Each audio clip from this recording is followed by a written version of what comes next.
Hello students, good morning. इससे पहले हमने प्रकृति में 5 बलों के बारे में अध्ययन के लिए बताया था, जिसके अंदर पहला टॉपिक हमारा हो चुका था गुरुत्वाकर्षण बल। दूसरा टॉपिक है आज का विद्युत चुंबकीय बल। ठीक है, दूसरा टॉपिक है इसके अंदर दूसरा विद्युत चुंबकीय बल। देखिए, नाम से पता चल रहा है विद्युत बल भी है और चुंबकीय बल भी है। विद्युत बल भी है और चुंबकीय बल भी है। इंग्लिश में इसे क्या कहते हैं? Electromagnetic force. ठीक है, विद्युत बल भी है और चुंबकीय बल है।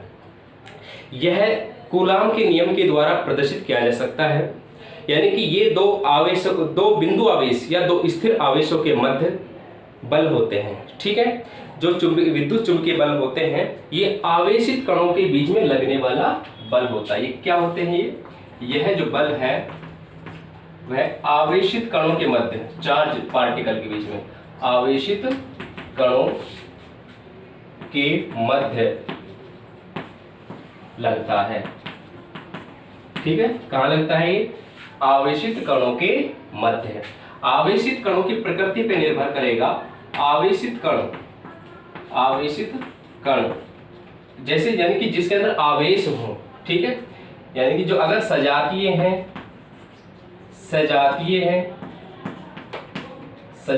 कण हो सकते हैं, और एक दूसरा है विजातीय।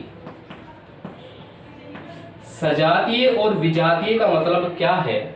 ये तो सजातीय है जिन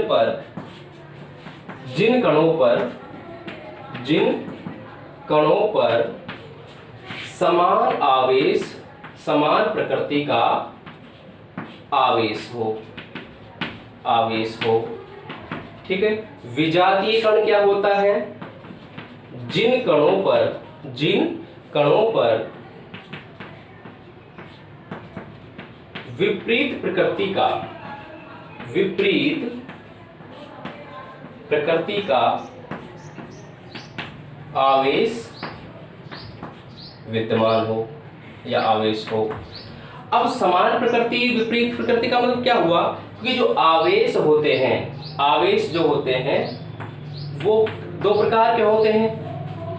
ये आवेश का जो दो प्रकार दिया था वो बेंजामिन फ्रैंकलिन ने दिया था। आवेश एक होता है धनावेश और एक होता है ऋणावेश। क्या होता है? ऋणावेश, यानी कि ये प्लस और ये माइनस। तो इसमें सजातीय के अंदर क्या क्या है? यानी कि हो सकता है दोनों ही प्लस के हों या दोनों ही माइनस के हों। इसके अंदर विजातीय में एक प्लस का, एक माइनस का, एक माइनस का या एक प्लस का है। ठीक है, तो इस कंडीशन में क्या रहेगा? तो इस कंडीशन में रहेगा वो आकर्षण, जो सेम है, तो यहाँ पे समान आवेश में होगा आकर्षण। क्या होगा? आकर्षण बल। और जो विजातीय है, विपरीत प्रकृति की कंडीशन में जो बल रहेगा, विद्युत चुंबकीय बल रहेगा, वो प्रतिकर्षण। क्या रहेगा? प्रतिकर्षण। आवेशित कणों के मध्य लगने वाला बल आकर्षण बल भी हो सकता है, प्रतिकर्षण बल भी हो सकता है। वो उनकी प्रकृति पर निर्भर करता है। अगर समान आवेश की प्रकृति है तो आकर्षण क्या होगा इनके मध्य? प्रतिकर्षण। ये क्या होगा? यहाँ पे प्रतिकर्षण और यहाँ होगा आकर्षण। क्या होगा? आकर्षण। ठीक है, प्लस प्लस है तो एक दूसरे को प्रतिकर्षित करेंगे, दूर भगाएंगे। माइनस माइनस है तो भी प्रतिकर्षण होगा।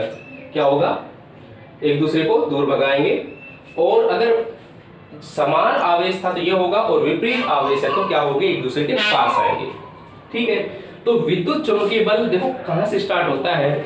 तो इसके अंदर एक अवधारणा है, जब किसी चालक तार में, ध्यान से सुनना, जब किसी चालक तार में विद्युत प्रवाहित की जाती है तो उसके चारों ओर चुंबकीय क्षेत्र उत्पन्न हो जाता है। ठीक है, जब किसी चालक तार में क्या होता है? विद्युत धारा प्रवाहित की जाती है तो उसके चारों तरफ चुंबकीय क्षेत्र उत्पन्न हो जाता है। ठीक है, तो यह जो प्रयोग दिया था ओरस्टेड ने दिया था, किसने दिया था? ओरस्टेड ने। तो यह आवेशित, अभी यह जो नियम है वो कूलाम के नियम से प्रदर्शित, तो यह बल है, यह बल कूलाम के नियम, कूलाम के नियम से प्रदर्शित किया जा सकता है, प्रदर्शित किया जाता है। ठीक है, तो विद्युत चुंबकीय बल क्या है? यानी कि विद्युत प्लस में चुंबकीय। ठीक है, तो ये होगा। अच्छा, उसके बाद देखिए विद्युत चुंबकीय बल जो होता है वो गुरुत्वाकर्षण बल की अपेक्षा क्या होता है? ज्यादा रेंज में होता है, यानी कि उसका जो परिसर है वो ज्यादा होता है। ठीक है, और प्रबल भी होता है, यानी कि गुरुत्वाकर्षण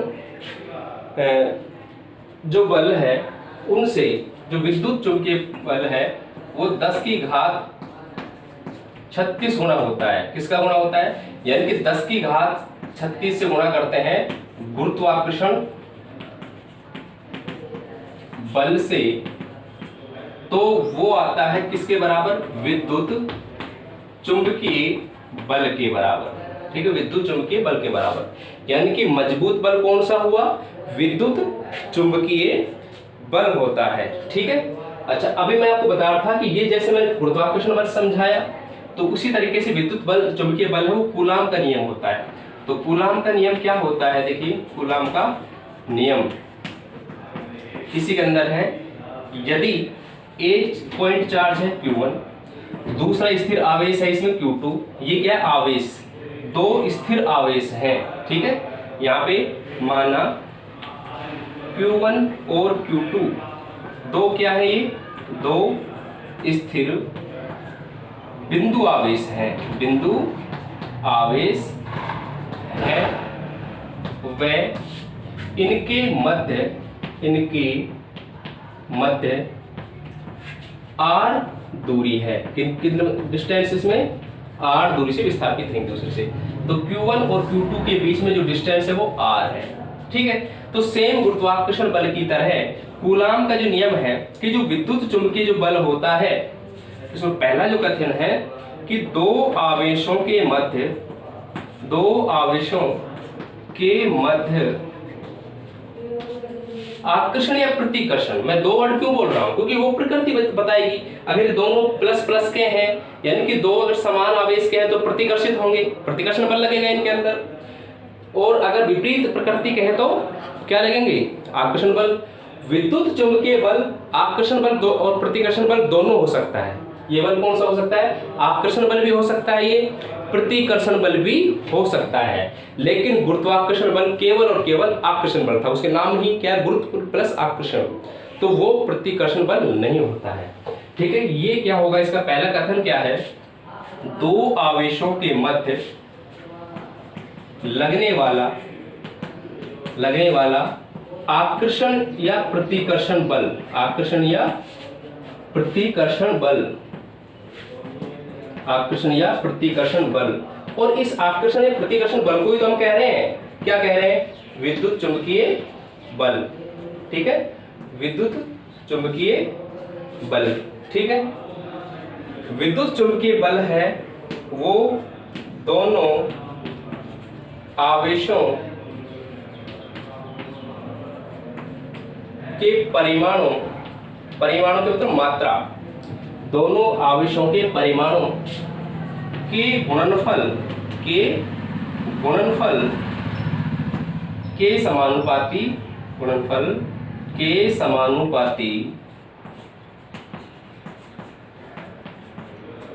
होता है। ठीक है, गुणनफल के क्या होगा? समानुपाती, यानी कि ये होगा जो चुंबकीय बल माना F है तो समानुपात होगा किसमें? Q1 गुणा में Q2। ये समीकरण 1 हो गया। दूसरा कथन क्या कह रहा है? ये जो विद्युत चुंबकीय बल है, विद्युत चुंबकीय बल या आकर्षण प्रतिकर्षण का जो बल है वो क्या होगा? दोनों आवेशों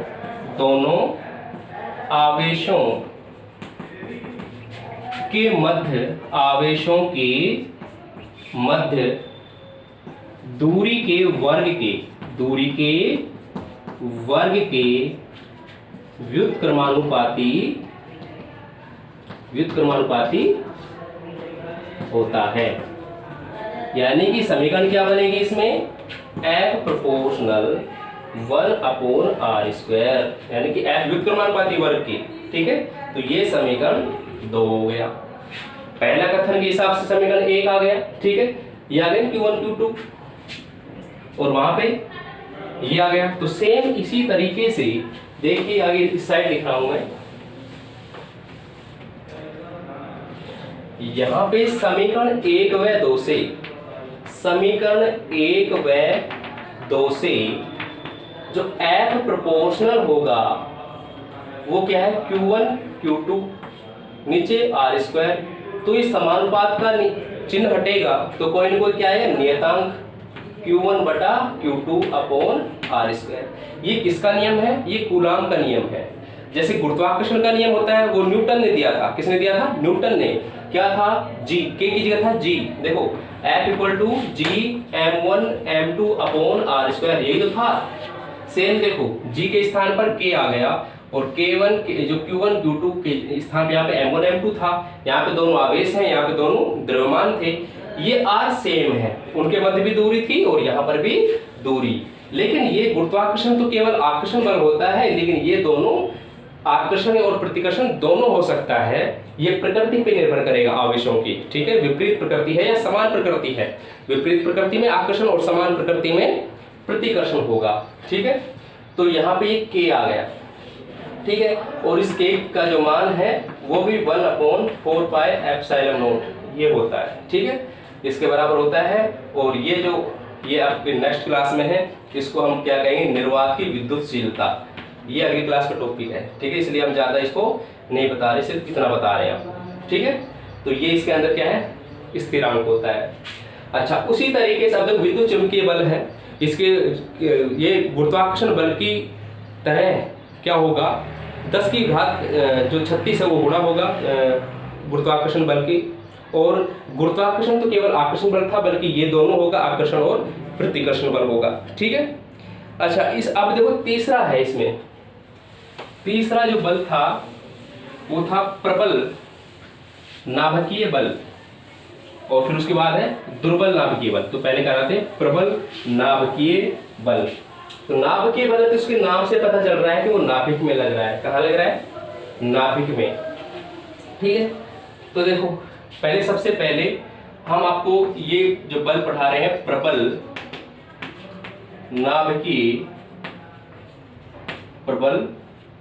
नाभिकीय बल, ये होगा स्ट्रॉन्ग न्यूक्लियर फोर्स। सबसे पहले नाभिकीय मतलब नाभिक से बना है। तो सबसे पहले नाभिक समझे, नाभिक क्या होता है। नाभिक होता है परमाणु का जो केंद्र वाला भाग है, ठीक है। और परमाणु के जो केंद्र, ये परमाणु है, ये क्या है, परमाणु। तो केंद्र है, ये क्या होता है इसका, नाभिक। ये क्या है, नाभिक। और नाभिक में होते हैं प्रोटॉन। क्या होते हैं, प्रोटॉन और न्यूट्रॉन। क्या होते हैं, न्यूट्रॉन। और बाह्य कोश में चक्कर लगाता है वो इलेक्ट्रॉन। क्या होता है यहाँ पे, इलेक्ट्रॉन, ठीक है। अब प्रोटॉन पे क्या होता है, प्लस। न्यूट्रॉन पर कोई किसी तरह का कोई आवेश नहीं होता। न्यूट्रॉन न्यूट्रल होता है, उदासीन होता है, ठीक है। इलेक्ट्रॉन क्या होता है, ऋणावेशित होता है। क्या होता है, ऋणावेशित होता है। प्रोटॉन धनावेशित होता है और न्यूट्रॉन क्या होता है, उदासीन, ठीक है। तो ये आपको पता है। अच्छा, अब यहाँ पे प्रोटॉन तो है धनावेशित, इलेक्ट्रॉन है ऋणावेशित, इसलिए विपरीत प्रकृति है। तो आकर्षण के कारण ये नाभिक के चारों ओर चक्कर लगाता है। देखो ये सवाल है कि इलेक्ट्रॉन नाभिक के चारों ओर चक्कर क्यों लगाता है, तो उसका जवाब क्या होगा, क्योंकि जो नाभिक में जो आवेश है, किसके कारण होगा आवेश, प्रोटॉन के कारण, क्योंकि न्यूट्रॉन पे कोई आवेश है ही नहीं। तो नाभिक है वो धनावेशित है, किसके कारण, प्रोटॉन के कारण। और जो इलेक्ट्रॉन है उसकी प्रकृति कैसी है, ऋणावेशित है। तो ऋणावेश और धनावेश विपरीत प्रकृति होगी, तो इनके मध्य क्या लगेगा बल, आकर्षण बल। तो आकर्षण के कारण ये इसके चक्कर लगाता है। किसी के प्रति कोई आकर्षित हो तो भी क्या करता है, उसके चक्कर लगाता है। तो इसी तरीके से इलेक्ट्रॉन प्रोटॉन के चारों ओर चक्कर लगाता है। ठीक है, अब हमें ये देखना है कि जो प्रबल नाभिकीय बल है, तो प्रबल नाभिकीय बल ये होते हैं जो प्रोटॉन और जो न्यूट्रॉन के जो कण हैं, ठीक है, प्रोटॉन और जो न्यूट्रॉन हैं, ये इन दोनों के कणों को बहुत प्रबलता से, बहुत मजबूती के साथ बांधे रखने वाला जो बल है वो क्या कहलाता है? प्रबल नाभिकीय बल। अब देखो नाभिक हमने समझा दिया, तो इसकी परिभाषा क्या होगी कि नाभिक में परमाणु होते क्या क्या है? नाभिक में बता दिए प्रोटॉन न्यूट्रॉन होता है, इलेक्ट्रॉन तो बाहर होता है। ठीक है, नाभिक में प्रोटॉन व न्यूट्रॉन के कणों को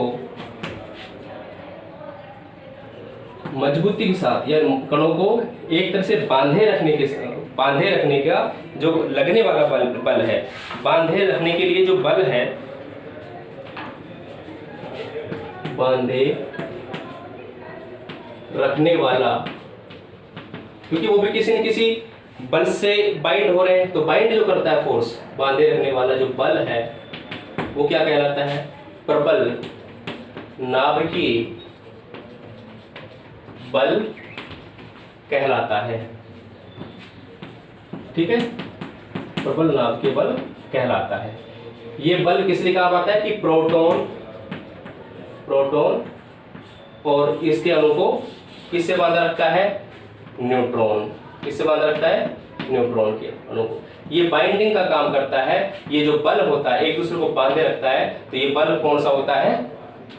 प्रबल नाभिकीय बल होता है। क्योंकि इसलिए तो क्या धनावेशित होता है, ये क्या होता है? धनावेशित, और ये होता है ऋणावेशित। क्या होता है? ऋणावेशित। ठीक है, जैसे हमने आपको बताया था कि विद्युत जो चुंबकीय बल है वो गुरुत्वाकर्षण का क्या है? 10 की घात 36 गुना होता है। तो इसी प्रकार जो प्रबल नाभिकीय बल है वो भी विद्युत चुंबकीय बल का 100 गुना होता है। तो विद्युत चुंबकीय बल तो क्या बताया था हमने? विद्युत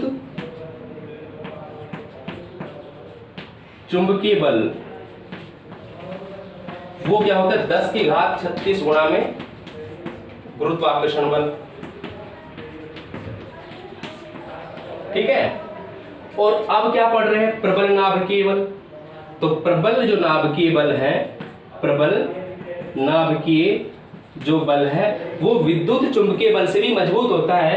तो कितना होता है वो अब लिख रहे हैं कि 100 गुना। किसका 100 गुना? विद्युत चुंबकीय बल का। समझ में आया? यानी कि गुरुत्वाकर्षण बल, उससे मजबूत कौन हुआ? विद्युत चुंबकीय बल, और उससे भी मजबूत क्या है? प्रबल नाभिकीय बल।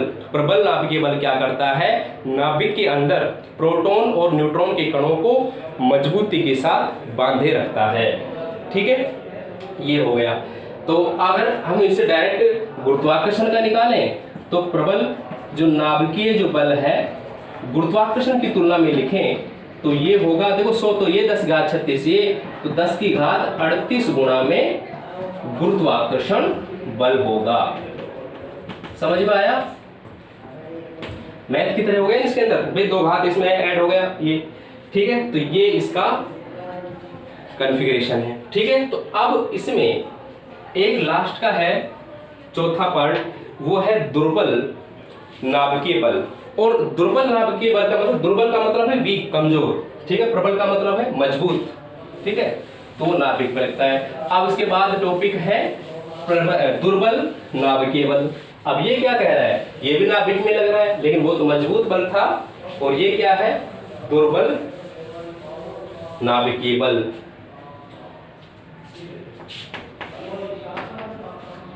दुर्बल नाभिकीय बल। अब देखो नाम से पता चल रहा है दुर्बल है, इसका मतलब क्या है? वीक है।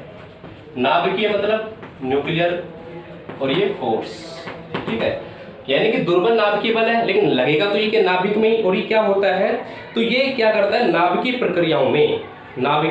प्रक्रिया में बीटा कणों के जो हानि है, बीटा कणों की जो हानि है वो इस बल के कारण होता है। ठीक है, तो जैसे इलेक्ट्रॉन, एक कण तो इलेक्ट्रॉन और एक कोई अनावेशित कण है, वो आपस में क्रिया करके बीटा का क्षय करते हैं। तो क्या करते हैं? बीटा का क्षय करते हैं। तो इसके अंदर क्या है, एक तो होता है इलेक्ट्रॉन, तो यह बल नाभिकीय प्रक्रियाओं में लगता है, नाभिकीय प्रक्रियाओं में काम में आता है, प्रक्रियाओं में लगता है। ठीक है, एक तो होता है इलेक्ट्रॉन, ठीक है, और एक होता है अनावेशित कण। अनावेशित का मतलब क्या होता है? उसमें कोई भी आवेश नहीं है, उसको बोलते हैं न्यूट्रिनो। न्यूट्रिनो होता है, न्यूट्रिनो। तो वो जब क्रिया करते हैं, इलेक्ट्रॉन और कोई एक अनावेशित कण जब आपस में क्रिया करते हैं, तो वहां पे ये उत्सर्जन होगा। ठीक है, यानी कि इलेक्ट्रॉन अभिक्रिया करता है तो यहाँ पे इसका उत्सर्जन होगा, ये इसका उत्सर्जित होता है। यानी कि इलेक्ट्रॉन क्रिया करता है तो एक अनावेशित कण निकलता है। किसमें से निकलेगा वो? इसी में से। ठीक है, इलेक्ट्रॉन में से अनावेशित कण का उत्सर्जन। उत्सर्जन का मतलब प्राप्त होता है। इलेक्ट्रॉन से अनावेशित कण एक क्या करता है? उत्सर्जित करता है न्यूट्रॉन। ठीक है, तो उसके कारण क्या होता है? इसके कारण जो बीटा जो कण होते हैं उसका क्षय होता है। क्षय का मतलब है हानि। बीटा कणों में क्या होती है? क्षय होता है। ठीक है, अब नाभिकीय बल क्या होता है इसके अंदर? गुरुत्वाकर्षण बल इसके अंदर जितना भी दुर्बल होगा उतना ही बल, यानी कि गुरुत्वाकर्षण बल से ये दुर्बल नहीं होता है, सबसे वीक होता है ना। तो यहाँ पे प्रबल नाभिकीय बल से तो क्या होता है? ये कमजोर होगा, लेकिन गुरुत्वाकर्षण बल से ये क्या होगा? गुरुत्वाकर्षण बल से तो ये भी मजबूत रहेगा। ठीक है, उतना दुर्बल ये नहीं होता जितना कि गुरुत्वाकर्षण बल दुर्बल है। तो गुरुत्वाकर्षण बल की तुलना में तो ये भी प्रबल ही माना जाता है। ये बल कहाँ काम आता है? नाभिकीय प्रक्रियाओं में। जैसे इलेक्ट्रॉन है तो वो अभिक्रियाओं के दौरान एक अनावेशित कण उत्सर्जित करता है। इलेक्ट्रॉन का उत्सर्जन है तो एक अनावेशित कण है जिसको न्यूट्रिनो। ठीक है, न्यूट्रिनो इसलिए कहते हैं कि न्यूट्रल है, उस पर कोई आवेश नहीं है। ठीक है, तो वो उत्सर्जित करता है। अच्छा, इसके अंदर जो इसका परिसर है, इसकी जो रेंज है वो परिसर है 10⁻⁻16 मीटर। तो इसका जो परिसर है, जो रेंज बोलते हैं, परिसर जो रेंज है इसकी वो होगी 10⁻16 मीटर। यानी कि इस रेंज तक ये लगते हैं आपस में। जिनके दोनों कणों के मध्य में इतनी अगर रेंज है तो यहाँ तक ये प्रभावी रहते हैं, इससे आगे ये प्रभावशाली नहीं होते हैं। ठीक है, तो गुरुत्वाकर्षण बल की तुलना में तो ये क्या होगा?